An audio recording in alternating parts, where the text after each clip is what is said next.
Hello. Hello, hello. It's me. I'm happy to have you here. It's a wonderful evening. It's a crisp one. It's November 15th. We're in the middle of the month. And to think that this time next week we're going to be preparing for Thanksgiving. It's already Thanksgiving, which means that there's only like 4 Fridays until Christmas. When you put that into perspective, it's all very quick. It really is. And I've been thinking about this time of year since this time last year, and I just love it. And this is why I try to soak it up and have some fun with you here, and because this is really the bulk of how I enjoy the holidays now. Obviously, I celebrate with my family, and we do things on weekends, and wherever we can get a little bit seasonal enjoyment, that happens. But then we also have 2 concentrated hours every night that we can do any number of things to lift the holiday decibel level a little bit more. And tonight, I think in the second half is going to be really interesting, or it's going to work toward that end. In the first half, as you know, it is also Brandy Balls season, which means that Dr. Robin McCutcheon is coming back. We haven't had her on in months. I think she was on with us back in March. I forget when it was, but she was on with us shortly after we were given some ridiculous job reports number, and she came on to describe the difference between the U3 and the U6, what's going on in the economy, and a few other things. I'm forgetting now what exactly we discussed, but it was something along those lines. She's back tonight, and she usually is around this time of year. And she's, as you know, she is a professor of economics at Marshall University, and we are going to talk a little about recent news, talk about the differences between capitalism and the free market. Are they interchangeable terms, or is one a red herring, or what's going on there? So I have that, and I have other things I want to bring up, and that's it. That's it. But after she departs, I want to finish this episode with a pretty lighthearted topic that is based on a thread I've been waiting to do just for a night like tonight in November, when we're starting to get a little bit more grateful. We're thinking about Thanksgiving, and the thread is called "The Greatest Compliments You've Ever Received." I asked Robin what hers is, so she probably has hers all ready to go, but I've already read some of the things that you guys and gals have put into our thread, and I can't wait to read them. They feel so great, and they're great to read, and I just love doing stuff like this. So that's what we have in the second half. I have a couple of booking additions to tell you about. As you know, tomorrow is going to be a wonderful evening with George Alexopoulos in studio and Razorfist on the phone. Matt will be here on Monday. On Friday. On Monday, I've got Sal Greco with a NYC update in the first half. Jim Lee is calling in the second half. This is going to be a really interesting one there too, because he's been doing deep dives into these ESG loans and the ESG loan debt bubble that is just growing out of control and about to burst, and what's going on with that. So maybe a little bit of talk about BlackRock and Larry Fink and all that on Monday in the second half. Danny Katz is coming back. She has a new book. Jay Gulanello the night before Thanksgiving, and I have a bunch of things to talk about with him. I have some hypotheticals to throw his way, and there's other things too. We still have not had a really big parasite deep dive, and then after Thanksgiving, I'm hoping Tony Black feels good enough to come on. You know, it's year to year with Tony, because I just want him to, I don't want to stress him out, but he seems to really love hanging out with us. So there's that. But now I have Rich Barris on November 27th. Brendan Dilley is coming on November 29th. Barbara Yates, she's going to be wonderful. I met her at Jay Gulanello's health retreat, and she is a incredible woman, and she has done a lot of work in helping women go out there and negotiate on their behalf successfully in the business world. I love how lemon-faced she gets about all of the you know, women's rights, this and that, and what feminism really stomps their feet and demands, when she's actually spent a lifetime teaching women how to go out there and get what they want, and actually be able to represent themselves and be a good agent for themselves in the business world.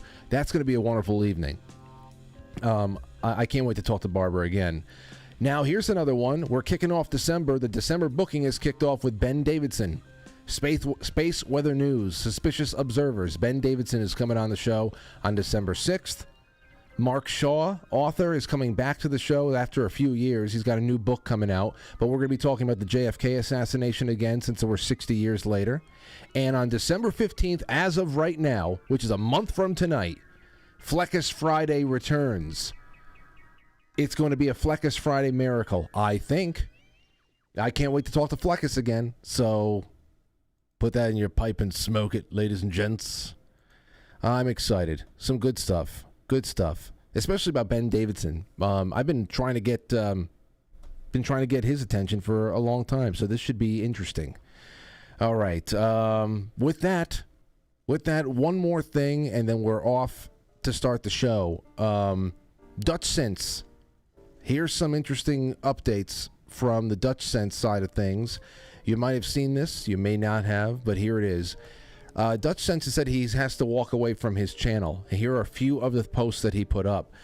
This is a for those of you who don't know, Dutch for many years has been doing earthquake detection and predictions. It's a really, really fascinating process there.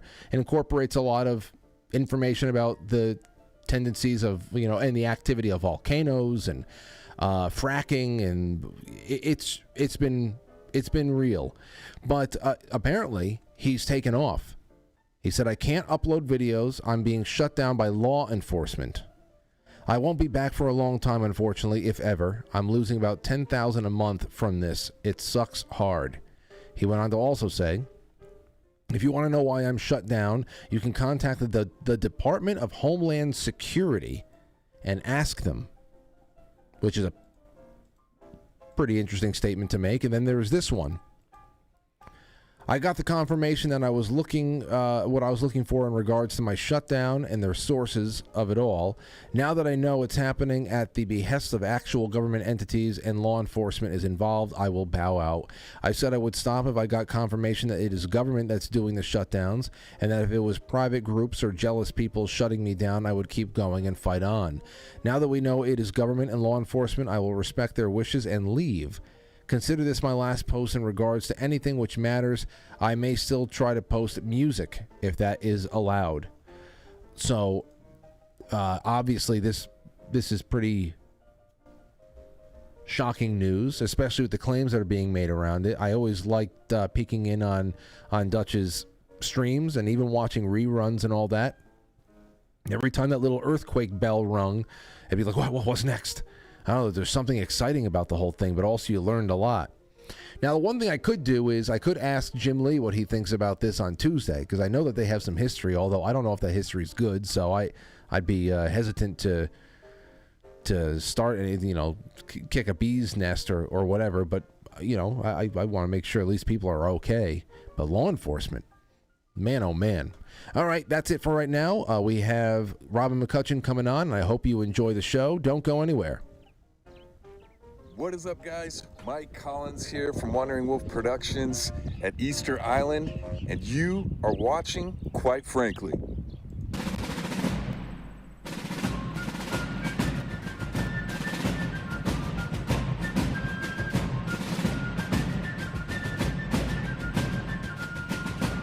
You let one ant stand up to us, then they all might stand up. Those puny little ants outnumber us 100 to 1. And if they ever figure that out, there goes our way of life. It's not about food.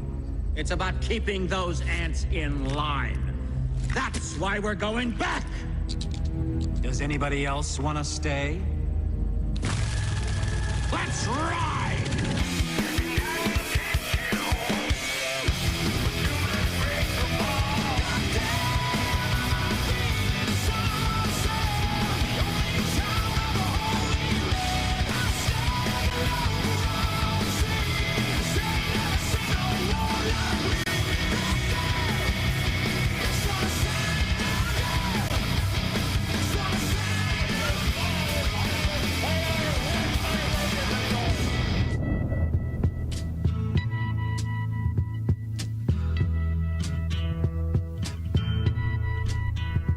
Hey.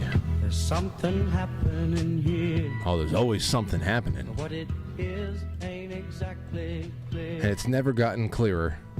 It's never gotten any clearer since the since this song was written. Not exactly clear, but it's not exactly obvious, as Dewey Cox would say. Anyway, tonight's show, our guest is Robin McCutcheon. And let me give you a little bit of her background.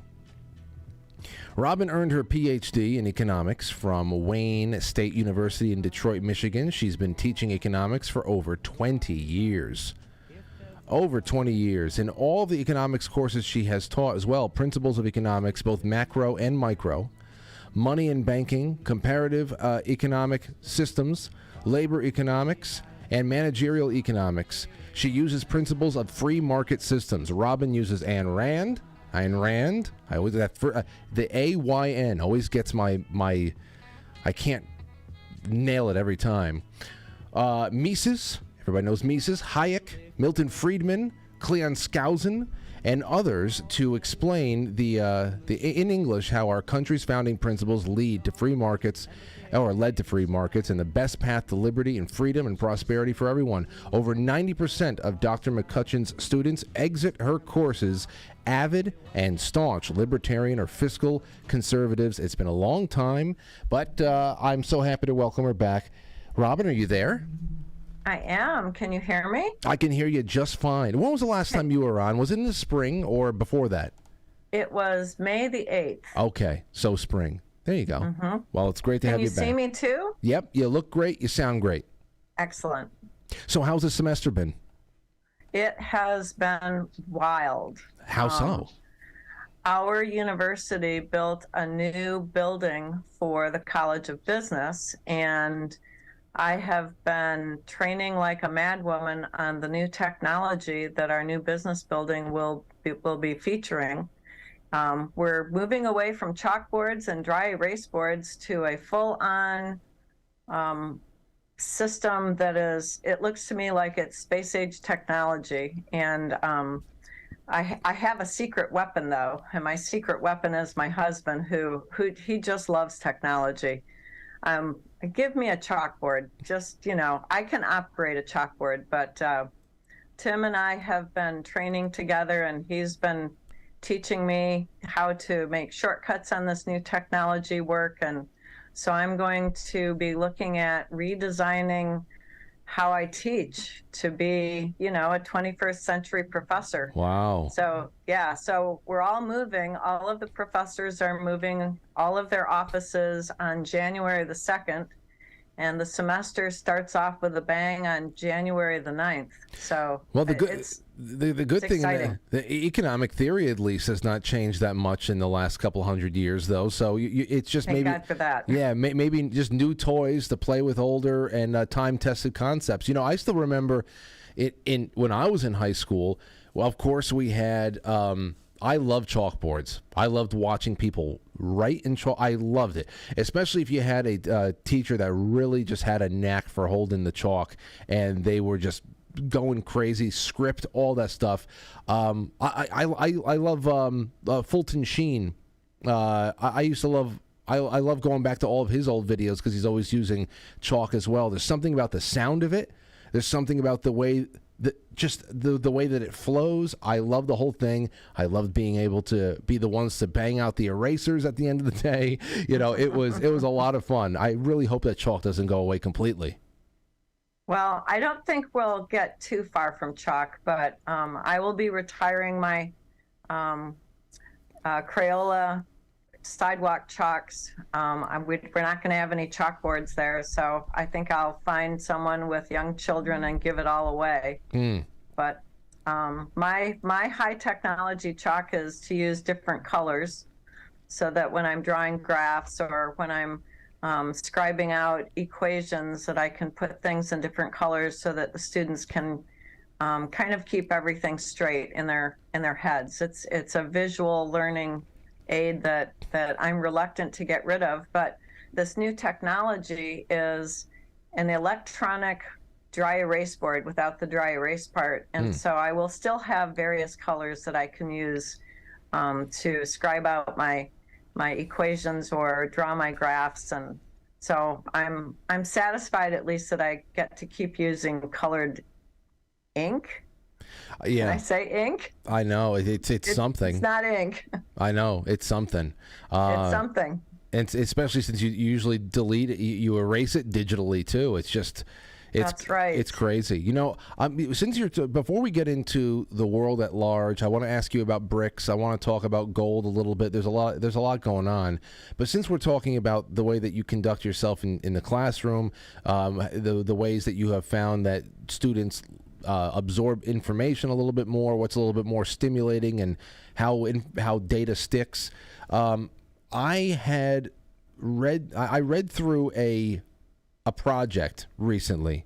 On the other night, it was a creation myth project that was assigned to someone I know by their Shapers class, and you as a professional, I had to bring this up with you tonight because I wanted to get your thoughts on it. Here, the whole crux here, I know that you've read it because I sent it to you immediately. They've been charged with forming, this person and the group inside of their class, charged with forming a new civilization, and it's complete with a creation myth that needs to be indestructible logic. Okay, that's the real thing that's crazy. It has to be indestructible logic, rituals, artifacts, and as a professor on a high level, who I am sure uses simulations all the time to make real-world concepts more tangible, I just wanted to know what you thought about this in particular, especially the performance aspect of it. It was very, very, very heavy on performance of these rituals that they had to create. I think I don't think I can say exactly what my response was to you by email, but oh yeah. Yeah, might get you kicked off of all your platforms. But reading through the Honors Shapers of the World project, what I think it comes down to is this is a way of erasing a student's or a person's entire background, tearing it all the way down to the foundations and teaching them that how they were raised is irrelevant. Did that make any sense? And is it? Did you reach that conclusion because in the process of these 16-year-old children getting together to create a civilization from its most sacred tenets of culture, do they start realizing that, wow, if I can create this out of nothing, maybe everything was bullshit? It wouldn't surprise me if young people come to that kind of a conclusion. It sort of reminded me of my philosophy class decades ago, where the professor basically devolved religion not spirituality, but religion and theology, all the way down to God does not exist. And that really shook my foundations, because that sure as heck wasn't the way I was raised. And when I took that final piece to my parents to discuss it, and when I had this class, I was not a young, well, I was younger than I am now, but I wasn't a fresh 18-year-old, right? I was probably closer to 30, and I discussed this class with my parents every weekend that I saw them, and they got more and more distressed as the semester went along, because I think they could see where it was heading. They could see that it was heading to, this professor was going to convince the class that everything that they'd been taught about religion, everything that they'd been brought up with that involved God in any way, was going to be destroyed. And that's what this project reminded me of. I think that it's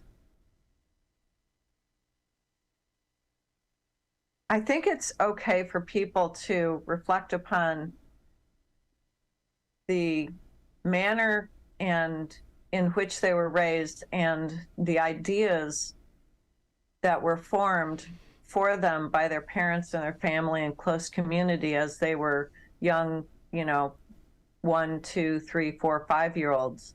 I think it's okay to do that.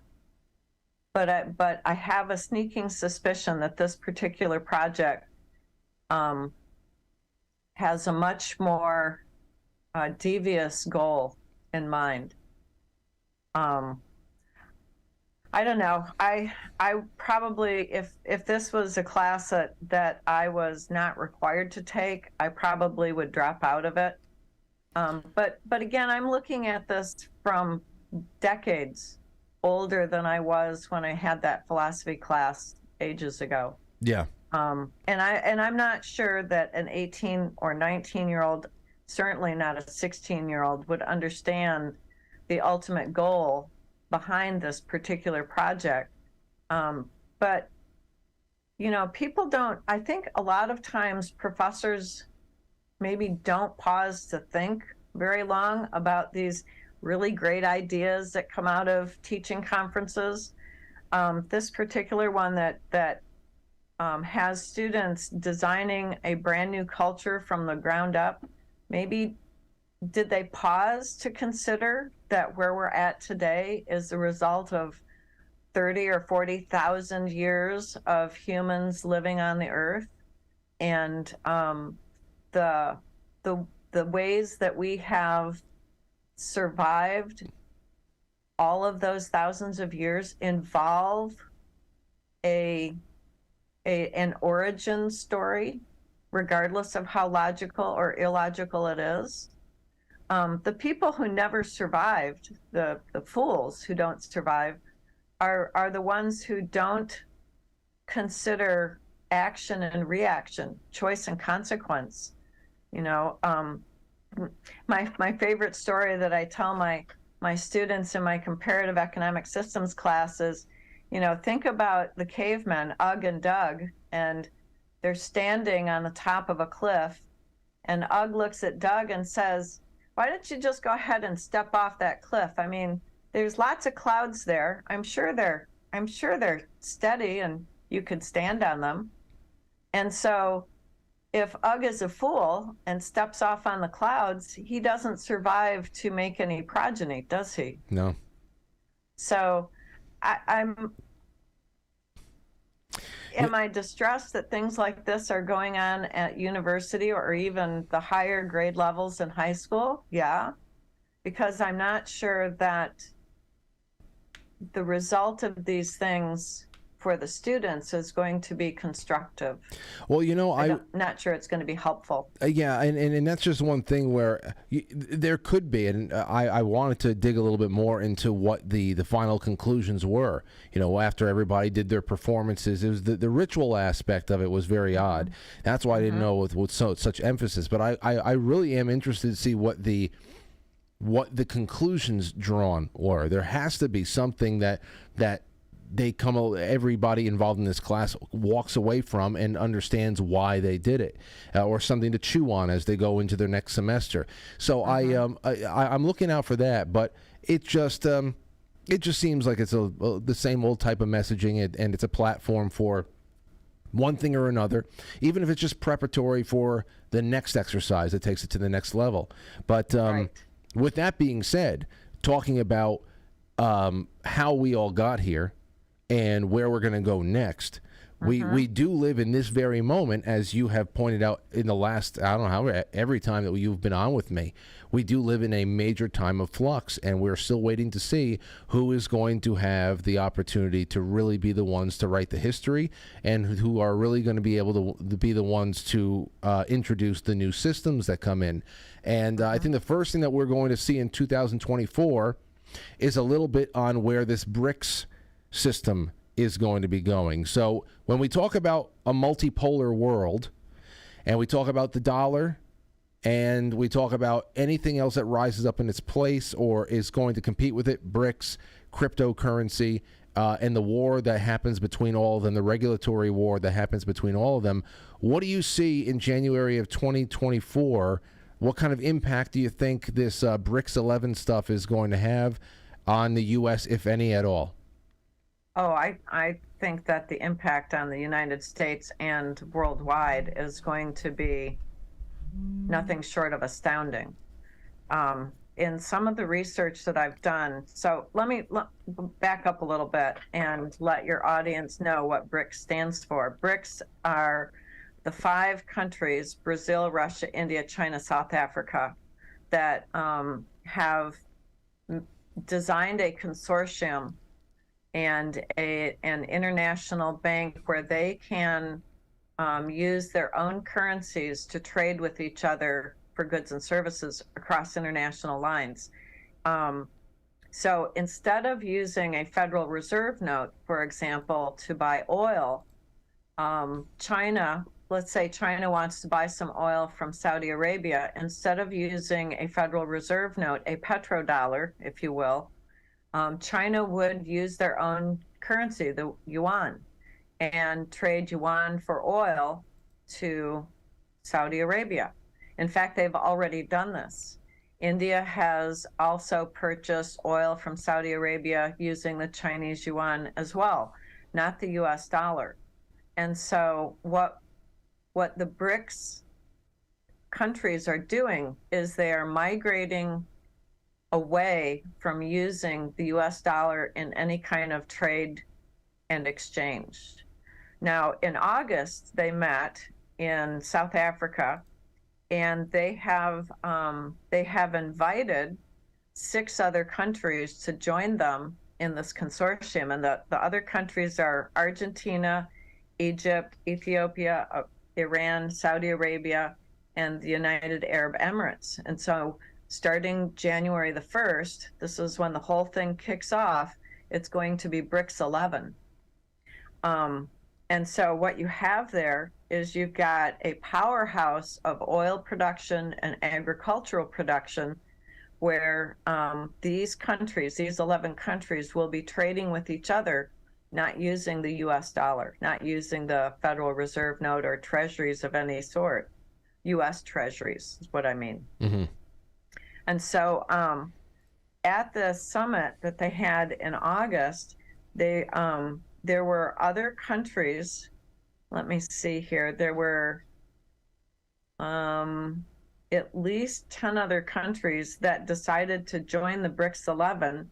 They are Algeria, Bangladesh, Bahrain, Belarus, Bolivia, Venezuela, Vietnam, Guinea, Greece, Honduras, Indonesia, Cuba, Kuwait, Morocco, Mexico, Nigeria, Tajikistan, Thailand, Tunisia, Turkey, and Syria. And so you're going to have really the powerhouse of oil producers across the world that will be committed to trading with each other without using any kind of US dollars. Now, what I'd like to point out to your listeners is that just the BRICS countries UAE.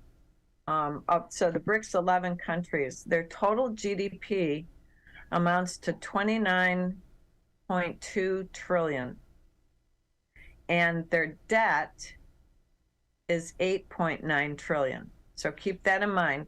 Their debt to GDP ratio is very small, right? It's a fraction. But if you look at the G7, so that's Italy, Canada, Japan, France, Germany, Great Britain, and the United States, their total GDP is 43.5 trillion. Compare that to the 29 trillion. Mm-hmm. But the debt is 55.5 trillion. So just the saturated debt to GDP ratio for the G7, the debt outweighs the GDP for the G7, whereas with the BRICS 11, the debt is a fraction of the GDP, which means that these G7 countries are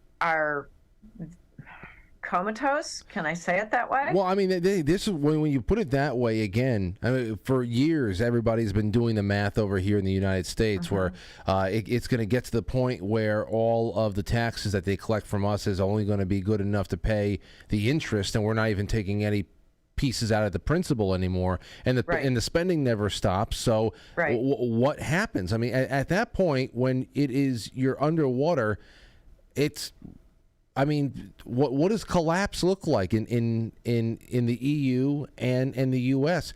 I was talking with a friend of mine the other day on the show, and you know, for however many years, I'm not even a very big economy money guy, but I know that when I am overdrafted in my personal bank account, it's not a good thing. And when you're overdrafted by trillions, you really tend to wonder when you hit the wall, and what does hit the wall even look like? Because this can't go on. I understand. It's not going to. Yeah. So if I can, I'm going to quote this article that I pulled off the internet. The G7, for all practical purposes, has now entered an intensive care unit, and the G20 may be next. The new global globe, G20, may be the BRICS 11, or probably the BRICS 20, or even the BRICS 40. And this article says, by then, the petrodollar will be on life support in the ICU. But we don't have a petrodollar anymore, because the potato took us off of the petrodollar a year ago in August, when he took us out of Afghanistan. There is no asset backing the US dollar. Whereas for the BRICS 11, the plans are with their investment bank, with their development bank, every country in this consortium will find some kind of an asset to back their currency, gold or silver or diamonds or oil or something. And when that happens, and it's coming very fast, when you have the 11 biggest oil producing nations in the world, you know, without the US, and they all have a currency that is backed by an asset, then you have effectively taken the Federal Reserve note and just ripped it apart. I mean, it's not worth anything. It's not only worthless, it won't be accepted in trade. Imagine for a moment what's coming in the early part of next year, when some of these countries that I've named off refuse to take Federal Reserve notes or U.S. Treasury bonds in exchange for goods that these countries want to export to us, that we want to import. And if they will not accept any U.S. dollar or a U.S. Treasury bond in exchange, how do we get those goods? What happens to the global trade to us, the U.S.? I would say in the past, something like that would mean, I I'm pretty sure we're going to start bombing that country soon. But well, you would think so, except that what's been going on with the military. Right, exactly. Right? It's not viable anymore. I mean, that's right. I mean, we're trying to manage 2 war zones right now.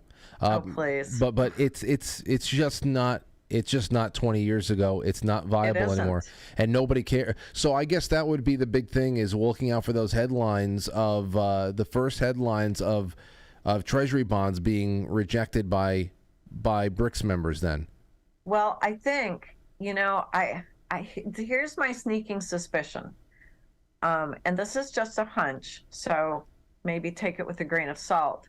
But what if those countries are already not accepting the Federal Reserve note or U.S. Treasury bonds in trade? We've over the summer we heard about the longshoremen strikes over on the West Coast. I'm sure that you read about that in some of your grab bags.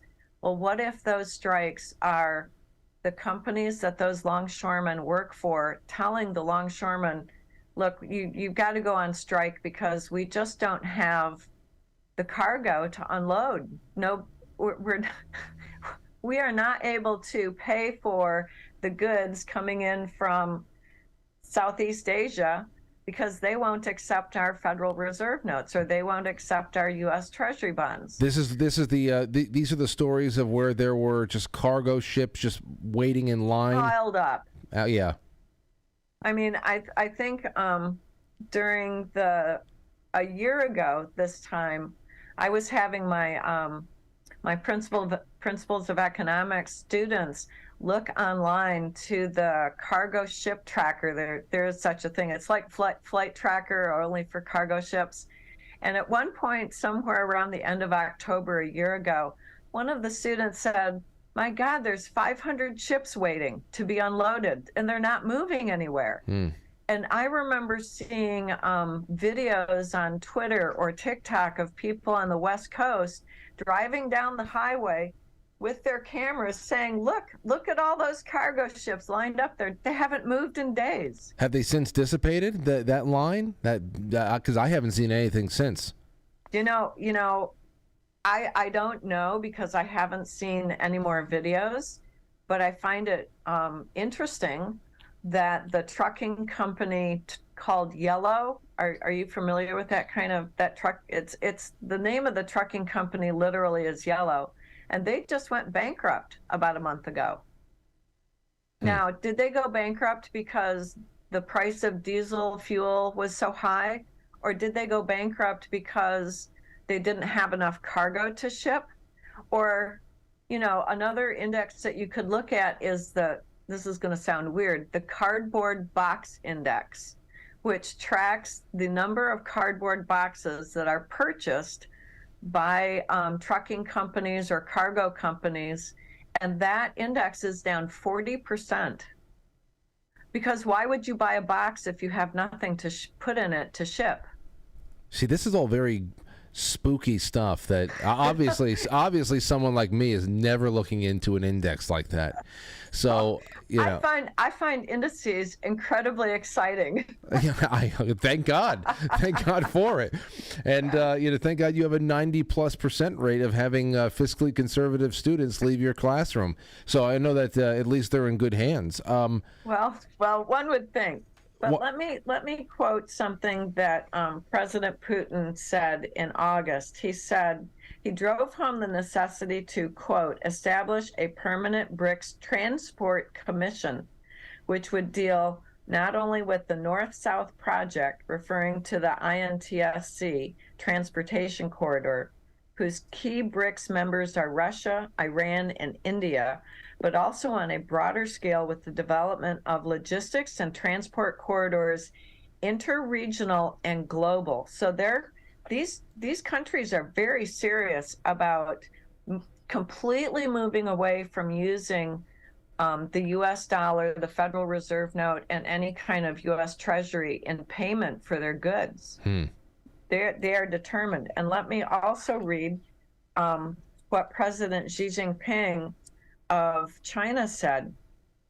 He basically said, he quoted a Chinese proverb. The proverb says, "No mountains can stop the surging flow of a mighty river. Whatever resistance there may be, BRICS, a positive and stable force for good, will continue to grow. We will forge stronger BRICS strategic partnership, expand the BRICS Plus model, actively advance membership expansion, deepen solidarity and cooperation with other EMDCs, emerging market developing countries, promote global multipolarity and greater democracy in international relations, and help make the international order more just and equitable." So all of these third world countries, I'm going to put third world in quotes, all these third world countries are finally leaning on each other rather than the United States or the European Union or even the Bank of Canada or New Zealand or Australia. They're leaning on themselves, and they're forging a partnership that is going to decimate the Western central banking system. That's what it's going to do. It's not going to do it all at once. I think it's going to roll out rather slowly.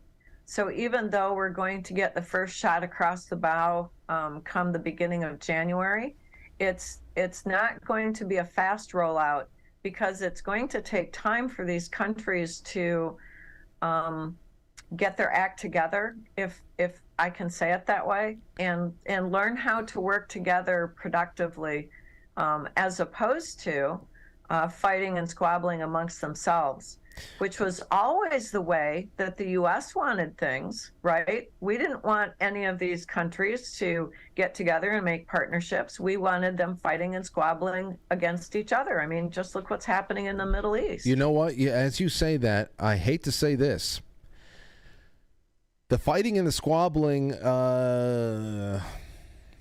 with this kind of a threat to that hegemony of the United States dollar, with this kind of a threat, with so many countries around the world coming together under the BRICS label and really throwing down for a new alternative here, it almost makes me say that I don't believe in the authenticity of BRICS as an endeavor, unless there is a major act of war from the West, because it is such a threat. It would make me suspicious if this transition were bloodless, because then it would make me think that people who are holding the strings in the West have a lot of stake in how BRICS rises up and maybe fills the void of the system that they plundered. That's just where my mind goes. I can see exactly where you're coming from, and I can't help but agree. I just have this feeling. Secretary Yellen, or Treasury Secretary, I call her Grandma Yellen, has already said, hey, yeah, the United States can fight a two-front war. Can you tell me the last country that fought a two-front war and won? No. Can you imagine fighting a war against the BRICS 11? It's unthinkable. I can't even imagine it. So on the one hand, yeah, you have a good point there. If there isn't some kind of, I don't want to say military action, but if there isn't some kind of a pushback event of some sort, it does make you wonder if the puppet masters don't have their claws into the BRICS movement as well. Yeah. Well, you know what? It could be as straightforward as we've talked about here, but just the way that we've lived through everything, it's very hard to just take things as it is and not come up with alternative theories and just let that simmer. Yeah. As you discussed methods of payment and dollar to debt ratios and all that other stuff, there's something else that I would love to hear you comment on, at least just briefly, because I have other questions I want to ask you. In over the course of this year alone, I picked up on numerous articles. I had one over here that I got from the 10th Amendment Center.com. This was back in April, I think, where it was news about Arkansas passing a bill that would legalize gold and silver as legal tender in the state. Now, I've seen these come and go, these bills that are passed state by state basis. Gold and silver are legal tender. Like, that means you can go into a hardware store, apparently, in these states.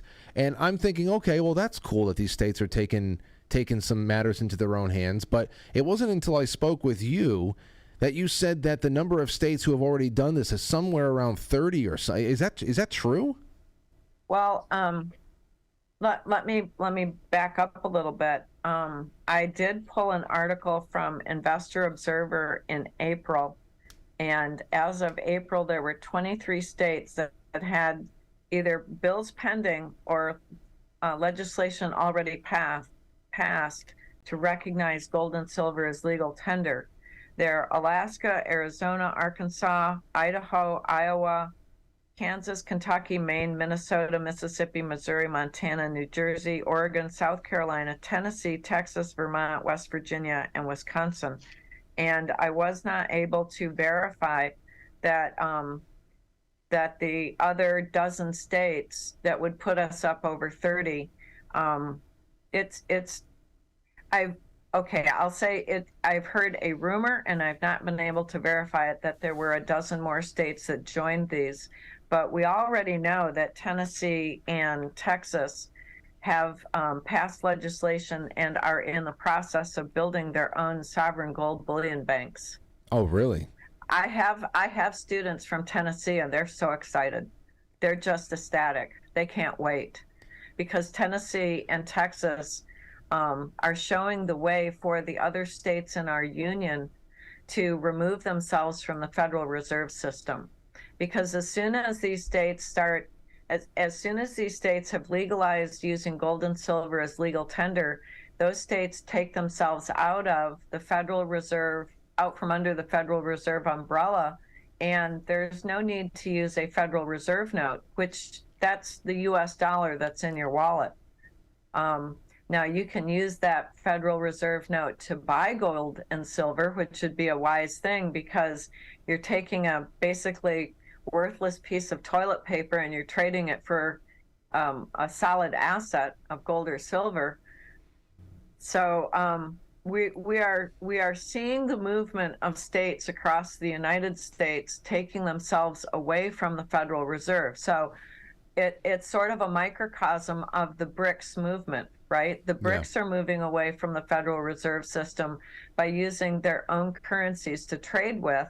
And now we have, at a more micro level, we have states that are telling their citizens, it's okay for you to use gold and silver as legal tender.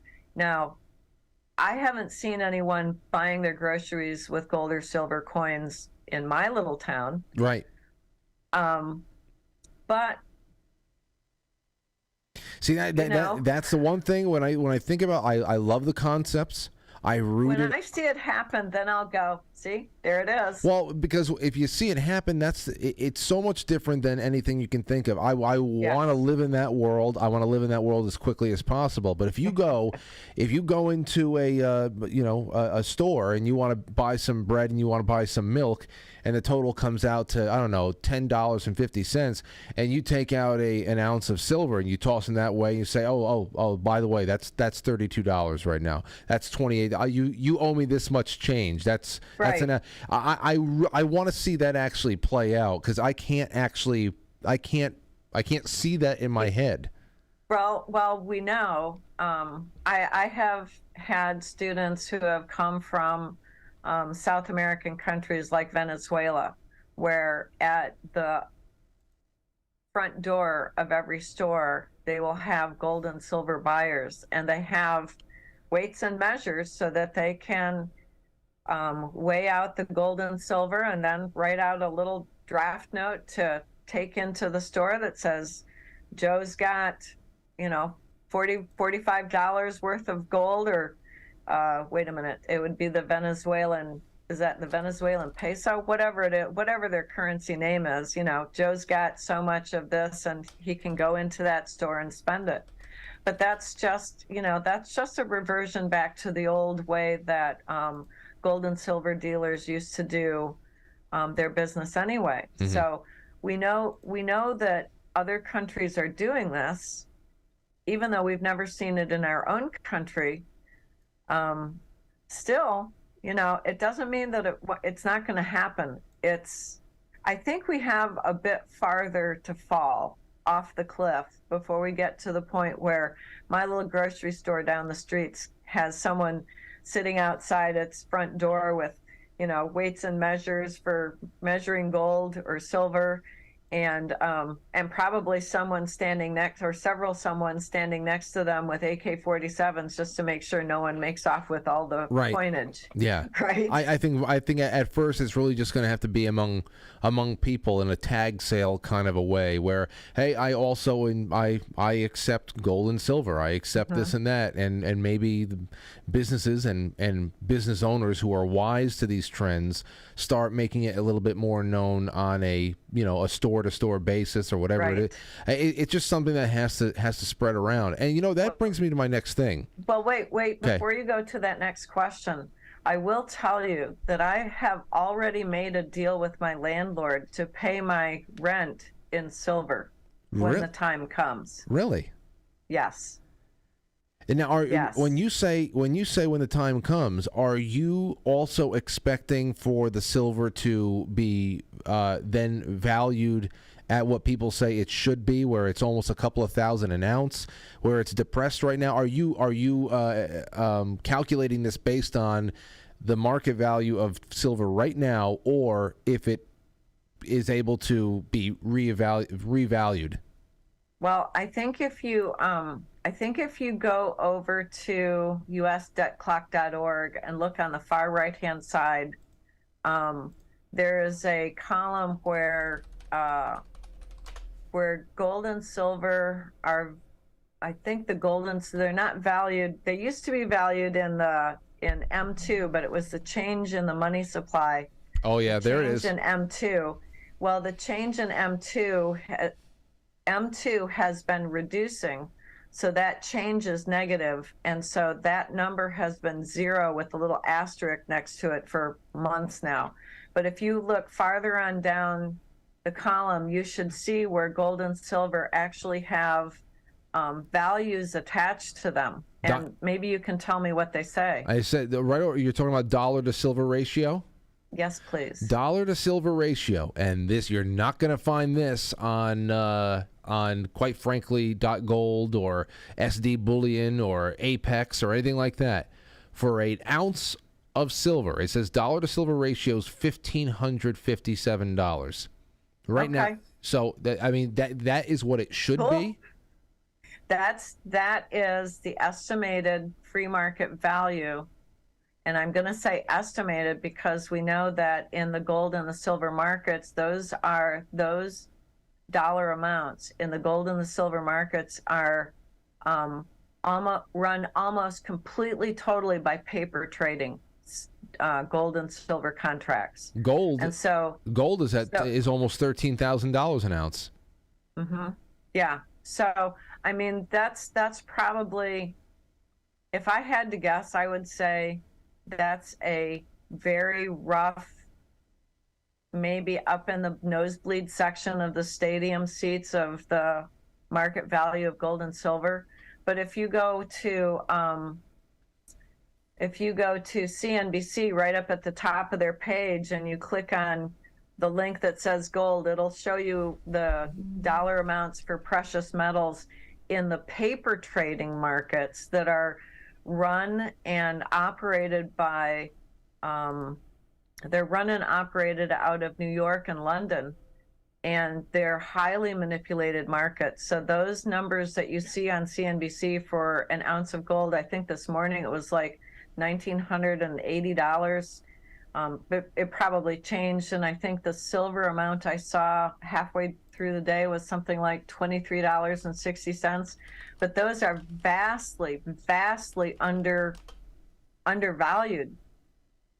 So yeah, when I went to my landlord and said, "Hey, I see coming a disaster in the market, and our Federal Reserve note, when it becomes totally worthless, I would like to pay my rent in silver." And he said, "Sure, we can do that." Oh. Hey, yeah. Well, once everybody agrees that ounce is what it's supposed to be, and not, I don't know, it fluctuates between $25 and $32 an ounce, and it never gets higher than that, it seems. But but that, like I said, that $25 and $32 amount for an ounce of silver, that is vastly undervalued, and it's highly manipulated. It is not operating in a free market at all. Okay. And so, when I want to see what the rough value of an ounce of silver is, I head over to the U.S. debt clock, and then I kind of go, yay. Okay, so then this is what I want to ask you now. And we have, we're coming up on our intermission in about 8 minutes or so. Robin, would you be willing to hang with me and stay on past intermission for a couple more minutes? I will stay with you as long as you like. That's what I like to hear.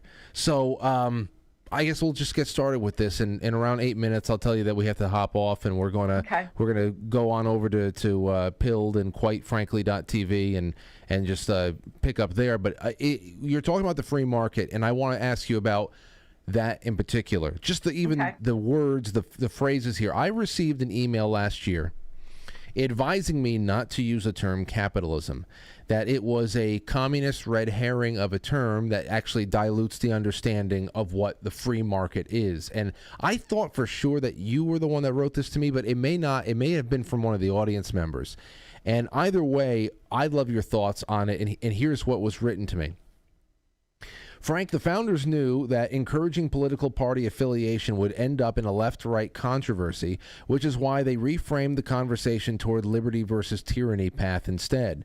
The left-right path is the path to destruction because it's built on a fallacy.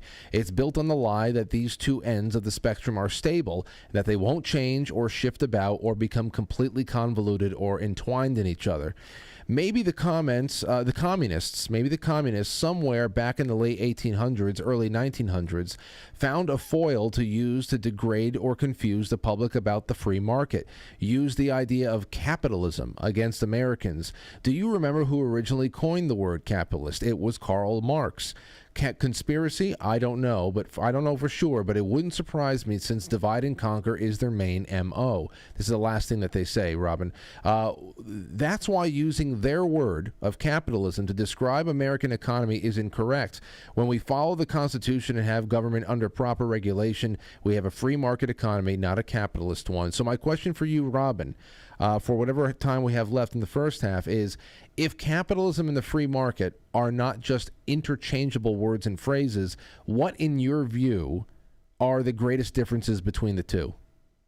Well, when we talked about this earlier today, if you would just type into Google capitalism and tell me what it says, because I don't remember the exact words that I read to you this afternoon when I typed it into Google, but I think it had something to do with ownership of private property and production. But please remind me what that, because I know you've got like 3 screens there and I've only got just my one. Of what do you want me to bring up? Please type into Google just the word capitalism and see what it comes up with. Definition. Here we go.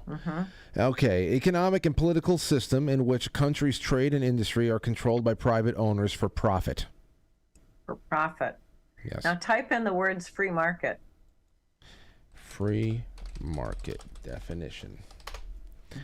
An economic system in which prices are determined by unrestricted competition between privately owned businesses. Do you see the difference there? I can see how it's written out, but if you can, I would love to get a little bit more. So go back to capitalism and tell me once again what it says. Economic and political system in which a country's trade and industry are controlled by private owners for profit. Okay. And then now read the free market one. Unrestricted competition between privately owned businesses. But I mean, in that respect, but it said where prices are determined by unrestricted competition. Yeah. By the market forces of supply and demand. In other words, do you see how subtle the difference is between those two? So is capitalism in itself a monopoly? Are they talking about monopoly, coercive forces, whereas the free market is I'm trying to see where, because I see the differences. But even when you talk about free market over here, and it said, like for example, prices are determined by unrestricted competition between privately owned businesses.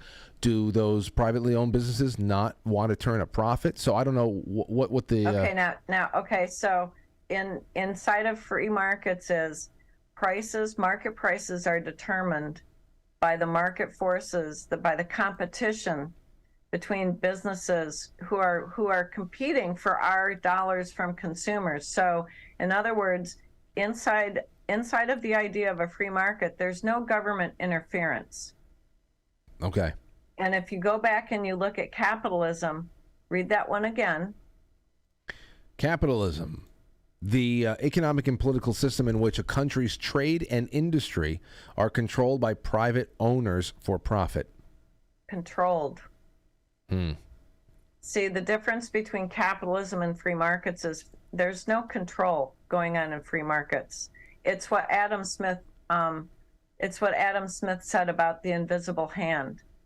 You know, he said that it almost seemed as, I'm going to paraphrase, it almost seemed as if there was an invisible hand working through the markets, where these forces of demand and supply not being controlled by anything, but it is all of the action of businesses competing against each other to attract consumers to buy their product.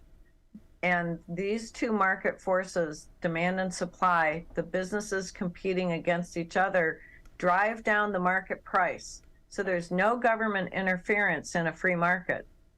Inside of capitalism, there's sort of a hint, a very subtle hint, that there's some nefarious actions going on where the forces of demand and supply don't really matter. It's not demand and supply that are controlling things, it's the business owners. You know, there was does that make any sense? It does, and it reminded me of a story that I heard on the Brian McClanahan show, and he was talking. It was probably around Independence Day, and we were talking. The topic on the show was about the war for independence and what really sparked it. And of course, everybody likes to say that a 3% tax on tea is what got us up in arms. But what he was trying to convey, and I can't recall all of the details here, but I know enough to see a connection to what you're saying, is that the real reason why American colonists were really upset, which led to the Boston Tea Party, was that it was selective taxation on tea, that certain products were being taxed and others were being granted privileges, from the powers that be. That again, we see this pairing of big business with the regulatory body that is government. And that just becomes the new order, where there is a I don't know, maybe like a superficial sense of free market there, but it's not free at all. It's cronyism, pretty much. It's cronyism is what it is. And so I take exception to the phrase crony capitalism, because that to me it's an oxymoron. It's an ox and a moron, because you can't have underlying capitalism, underlying Marx's thought about capitalism was that there had to be some kind of connection between business and government in order to force the market to work. I'm not a big lover of Marx. I really am not. I think he did a great disservice to humanity by twisting the theories of free markets into such horrendous blobs of stupidity. And I don't like to use the word capitalism when I'm teaching my comparative economic systems class. I prefer to use the phrase free markets, because inside of free markets is the idea that government keeps its nose out of what's going on. And clearly we do not have free markets today. Clearly we don't. Government has stuck its big fat nose into every aspect of business and personal life. Well, then let's take that that thought into the second half, because I have questions about monopolies. I want to ask you about unions. I want to talk about the Brandy Balls, and I want to ask you what the best compliment you ever paid were. So, everybody, don't go anywhere. We're going to have Robin with us on the other side. More with her. We're going to take your calls. If you're on YouTube, Rumble, Rockfin, the direct links to our Pilled channel, the Foxhole channel, is right there in the description. For everyone else, that we have provided them in the show tweets, the telegrams, it's all there. And if all else fails, you can always go to quitefrankly.tv and press play. Quite Frankly is powered by Foxhole. Just press play. There's no paywall. There's no strings attached, no censorship. And again, this episode will be uploaded in its entirety to podcast, Rumble, BitChute as soon as I get home tonight. So it's going to be archived all over the place. But for the live experience, please come over with us, because between whatever we have left with Robin and the greatest compliments you've ever paid, it's going to be a wonderful night. And we will see you there. Hop on over. I love you all, and don't ever doubt that. I love you all. Be right back. It's intermission time, folks. Time out to press I'm the muted. right button. Thank you. Ladies and gentlemen.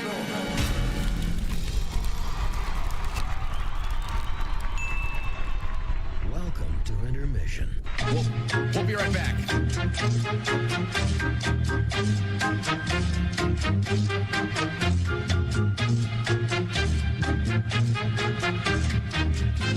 Yeah, intermission.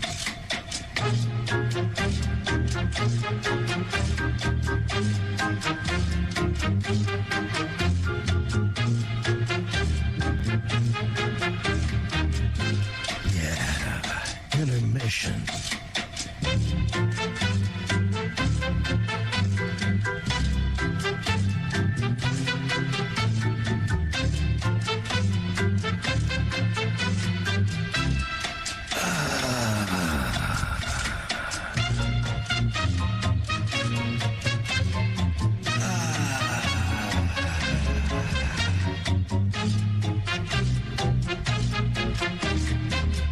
We're now entering